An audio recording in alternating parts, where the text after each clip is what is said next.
Good morning সকলকে, সবাইকে জানাই হ্যাপি নিউ ইয়ার। বছরের শুরুতেই আমরা চলে গেছিলাম ঘুরতে। বাঙালিরা তো ঘুরতে ভীষণ ভালোবাসি আমরা। বছরের প্রত্যেকটা সময় হয়তো ঘোরা হয় না, বাট যখন সুযোগ পায় বাঙালিরা অবশ্যই ঘুরতে যায়। বাঙালিদের ঘোরার লিস্টে কিন্তু সব থেকে বেশি থাকে দীঘা, পুরী, দার্জিলিং। কিন্তু আমরা এবার অন্য কিছু ভেবেছি। এবার আমাদের ঘোরার লিস্টে ছিল কলকাতা টু আগ্রা, দেন বৃন্দাবন, দেন মথুরা। চেষ্টা করব এই ব্লগের মধ্যে দিয়ে কিভাবে আমরা গেছি আর কিভাবে আমাদের কীরকম খরচা পড়েছে, হোটেল ভাড়া, সব কিছু এই ব্লগের মাঝখানে তুলে ধরতে। তো প্রথমেই আমরা কলকাতা থেকে ট্রেন ধরে পৌঁছে গেছিলাম আগ্রাতে। তো ট্রেন ছিল সকাল 8টার সময় আর পৌঁছেছিলাম পরের দিন ভোরবেলা 6টার সময়। তারপর ওখান থেকে স্টেশনে অটো ধরে দেন আমরা আমাদের হোটেল চেক ইন করলাম। তারপর আমরা হোটেল থেকে একটা গাড়ি বুক করে নিয়েছিলাম আগ্রার এই বিভিন্ন জায়গাগুলো ঘোরার জন্য। আপনারা যদি চান আপনারা ইন্ডিভিজুয়ালিও ট্রাভেল করতে পারেন, ওখানে টোটো, অটো সব পাওয়া যায়। ট্রাই করবেন যে জায়গাগুলো নেবেন তার কাছাকাছি হোটেল নেওয়ার, তাহলে ভাড়াটাও কম পড়বে। প্রথমে আমরা চলে গেছিলাম আগ্রা ফোর্ট দেখতে। আগ্রা ফোর্টটা কিন্তু ভীষণই সুন্দর। এখানে যদি আপনারা চান তাহলে আপনারা গাইডও নিতে পারেন। আমরা অবশ্য গাইড নিইনি, কারণ আমরা এমনিই ঘুরে দেখতে চেয়েছিলাম। আর এখানে টিকিট হচ্ছে পার পারসন 50 রুপিস করে। সংক্ষেপে জাস্ট আপনাদের একটু জানিয়ে দিচ্ছি, অমর সিং দরজা দিয়ে প্রবেশ করে আপনারা নহবতখানা, সম্রাট জাহাঙ্গীর ও সম্রাট আকবরের মহল, রং মহল, শীষ মহল, দেওয়ানে আম, দেওয়ানে খাসের মতো বিভিন্ন জিনিসগুলি দেখে নিন। হাতে সময় রাখবেন 2 ঘন্টা মতন। আর আপনাদের যদি খুব বেশি আগ্রহ থাকে এই সব কিছুর বিষয়ে জানার জন্য, তো আপনারা একটা দরদাম করে গাইড নিয়ে নিতেই পারেন, কারণ এখানে অনেক বেশি প্রাইস বলবে আপনাদেরকে ফার্স্টে। তো আপনাদের একটুখানি দরদাম করে নিতে হবে গাইডের সাথে, তাহলে আপনারা মোটামুটি ভালো প্রাইসে পেয়ে যাবেন। এখান থেকে আমরা ঘুরে বেশ কিছুটা সময় কাটিয়ে তারপরে রওনা দিয়েছিলাম তাজমহলের উদ্দেশ্যে। আপনারা চাইলে কিন্তু একদিনের মধ্যেই এই দুটো সুন্দরভাবে কভার করতে পারবেন, তাই মোটামুটি সময় কাটিয়ে চলে যাবেন তাজমহলের উদ্দেশ্যে। আর এখান থেকে আপনারা অটো পেয়ে যাবেন তাজমহলের জন্য। ভাড়া 10 টাকা করে হয়তো পড়বে। আমাদের যেহেতু বুক করা গাড়ি ছিল, তাই জন্য আমাদেরকে আর এক্সট্রা করে কোথাও হাঁটতে হয়নি। কিন্তু হ্যাঁ, তাজমহলের ভেতরের কাছে আসে না গাড়িরা, তো অনেকটা আগেই আপনাকে নামিয়ে দেবে, আপনাকে হেঁটে অনেকটা আসতে হবে। আর আপনি যদি মনে করেন যে আপনি হেঁটে আসবেন না, তাহলে এখানেও আবার আলাদা করে একটা গাড়ি ভাড়া পাওয়া যায়, যেখানে করে আপনি আসতে পারেন তাজমহলে। তাজমহলের টিকিট জন প্রতি 50 টাকা করে। আর আপনি যদি তাজমহলের ভেতরে যান তাহলে সেই টিকিটের দাম কিন্তু আলাদা 250 টাকা করে পড়বে। এবং প্রতি শুক্রবারে তাজমহলে নামাজ পড়া হয়, সেই কারণে তাজমহল বন্ধ থাকে। তো সেটা মাথায় রেখেই আপনারা কিন্তু আপনাদের ট্রিপ প্ল্যান করবেন। এই ট্রিপে আমরা বেরিয়ে পড়েছিলাম অনেক সকাল সকাল ব্রেকফাস্ট করে মথুরার উদ্দেশ্যে। আমরা আগ্রা ক্যান্ট থেকে ট্রেন ধরেছিলাম মথুরা জংশনে, আর ভাড়া পড়েছিল 105 টাকা 3 জনে। এবং আগ্রা থেকে আমরা যে স্টেশনে এসেছিলাম সেটার ভাড়া পড়েছিল 70 টাকা। মথুরা নেমে কিন্তু আমরা সর্বপ্রথম মথুরা থেকে বৃন্দাবনেই গেছিলাম, আর বৃন্দাবনেই আমাদের হোটেল বুক ছিল। বৃন্দাবনে নেমে হোটেল চেক ইন করে আমরা সবার প্রথমে চলে গিয়েছিলাম বাঁকে বিহারী মন্দির দর্শন করতে। আমাদের হোটেল থেকে দূরত্ব ছিল মাত্র 1 কিলোমিটার। আপনারা ট্রাই করবেন প্রেম মন্দির বা বাঁকে বিহারী মন্দির, এই মন্দিরগুলোর কাছাকাছি রুম নিতে, কারণ এখান থেকে মোটামুটি সব মন্দিরই অনেক কাছাকাছিতে আপনারা পেয়ে যাবেন। বাঁকে বিহারী মন্দিরের কাছাকাছি কিন্তু অনেক সুন্দর সুন্দর দোকান রয়েছে। আপনারা যদি চান ওখান থেকে ভালো ভালো জিনিস শপিং করেও আনতে পারেন। নিজের বন্ধুদের জন্য, নিজের ফ্যামিলির জন্য যদি কিছু আনতে হয়, ঠাকুরের জন্য যদি কিছু কিনতে হয়, অনেক অনেক দোকান রয়েছে। আপনারা অনেক দোকানে অনেক সুন্দর সুন্দর জিনিসও পেয়ে যাবেন। নিজের গোপালের জন্য অনেক সুন্দর জিনিস পেয়ে যাবেন। ইভেন যদি চান যে আরেকটা গোপাল কিনবেন, তো সেটাও আপনারা ওখান থেকে পেয়ে যাবেন।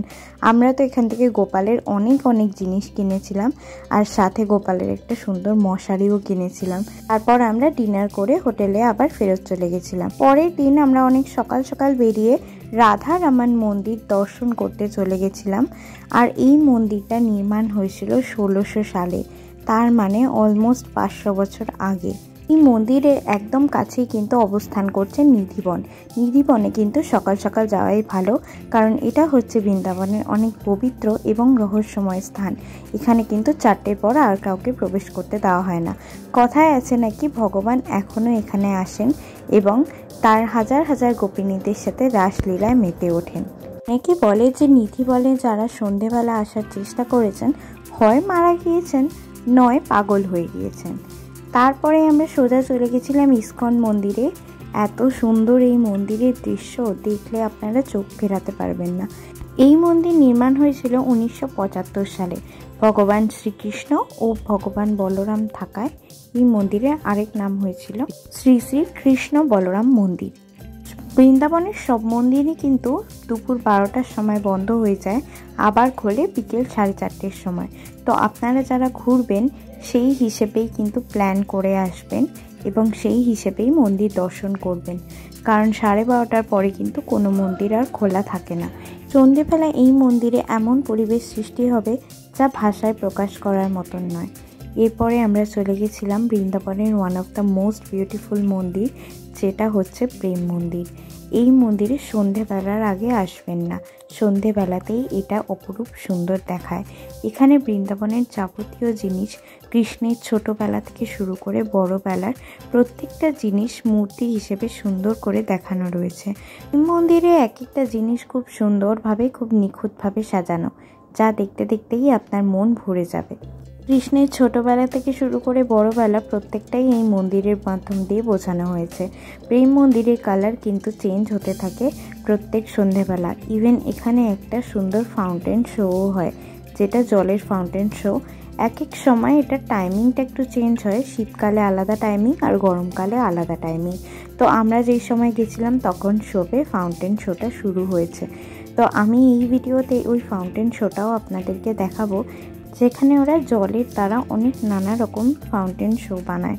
এটা হচ্ছে সেই ফাউন্টেন শোর একটা দৃশ্য। ছাড়াও এখানে ফাউন্টেন শো দিয়ে সুন্দর কৃষ্ণের ছোটোবেলা থেকে বড়বেলা অবধি দেখানো হয়। ওই জলের মাঝখান থেকেই আপনি কৃষ্ণ, রাধা, তার মা, তার বাবা সবার মুখ দেখতে পারবেন ওই জলের মাধ্যম দিয়ে। এটা একটা ইউনিক জিনিস তৈরি করেছে, যেটা আপনাদের খুবই ভালো লাগবে। এখানে অনেকটা সময় নিয়ে যাবেন আর সন্ধেবেলাটায় যাবেন। প্রেম মন্দিরের আশেপাশে কিন্তু অনেক দোকান রয়েছে। আপনারা যদি ওখানে কিছু খেতে চান তো সেখানে ক্যান্টিনের ব্যবস্থাও রয়েছে, ওখানে সব নিরামিষ খাবার পাওয়া যায়। আপনাদের হাতে যদি আরও একটা দিন সময় থাকে তাহলে গিরি গোবর্ধন আর বারসানাটা ঘুরে দেখতে পারেন। পরদিন আমরা অটো করে চলে গিয়েছিলাম মথুরা ভ্রমণ করতে। মথুরাতে হোটেল নিয়ে দেন আমরা অটো বুক করে নিয়েছিলাম গোকুলে যাওয়ার জন্য।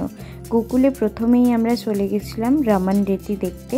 রমন রেতিতে একটা অদ্ভুত ব্যাপার হয়, এখানে একটা মাটি রয়েছে, সেই মাটিতে আপনি শুয়ে ভগবান শ্রীকৃষ্ণকে স্মরণ করতে পারবেন এবং যা চাইবেন সেটা নাকি পূরণ হয়। এছাড়াও এই মাটিতে আপনি এত গড়াগড়ি দেবেন কিন্তু তাও আপনার গায়ে একটুও মাটি লাগবে না। এটা ভীষণই একটা অদ্ভুত ব্যাপার। গোকুলে আরও 3টে জিনিস দেখতে পারেন, 84 খাম্বা, নন্দবাবার ঘর ও ব্রহ্মাণ ঘাট। ব্রহ্মাণ ঘাটের বলা হয় যে ব্রহ্মাণ ঘাটে নাকি যখন শ্রীকৃষ্ণ মাটি খেয়েছিলেন তখন তার মা তার মুখে ব্রহ্মাণ্ড দেখতে পেয়েছিল, সেই জন্য সেই ঘাটের নাম হয়েছিল ব্রহ্মাণ ঘাট। তারপরে আমরা এখান থেকে এসে সন্ধ্যাবেলায় বেরিয়ে পড়েছিলাম। নৌকো করে চলে যেতে পারেন দ্বারকেশ্বর মন্দির, ওখানে কৃষ্ণ রাজা রূপে পূজিত হয়েছিলেন। ওখান থেকে আরেকটু গেলেই বিশ্রাম ঘাট, যেখানে কংসকে মেরে শ্রীকৃষ্ণ বিশ্রাম করেছিলেন, তাই সেই ঘাটের নাম পড়েছে বিশ্রাম ঘাট। সব থেকে শেষে আমরা গেছিলাম শ্রীকৃষ্ণ জন্মভূমিতে। শ্রীকৃষ্ণ জন্মভূমিতে কিন্তু মোবাইল অ্যালাউ করে না, তাই আমিও কোনো ফটো তুলতে পারিনি। মোবাইল, ব্যাগ সব কিছু ওরা জমা রেখে দেয় এবং 8:30টার মধ্যে আপনাকে সেটা কালেক্ট করে নিতে হবে। এই ছিল আমাদের আগ্রা, বৃন্দাবন আর মথুরা ভ্রমণ। আর আপনাদের যদি ভিডিওটা ভালো লেগে থাকে তাহলে অবশ্যই ভিডিওটাকে লাইক করবেন আর আমাকে কমেন্টে অবশ্যই জানাবেন কেমন লেগেছে। আর যদি আপনাদের ট্যুর নিয়ে কোনো কোয়েশ্চেন থাকে আমাকে অবশ্যই কমেন্টে জানাতে পারেন। পরদিন আমাদের মথুরা থেকে কলকাতা স্টেশনের ট্রেন ছিল, তারপর সেই ট্রেনে করেই ফেরার পালা। কমেন্টে সবাই লিখে দিন রাধে রাধে। ব্লগটা এখানেই শেষ করছি, দেখা হচ্ছে নেক্সট ব্লগে।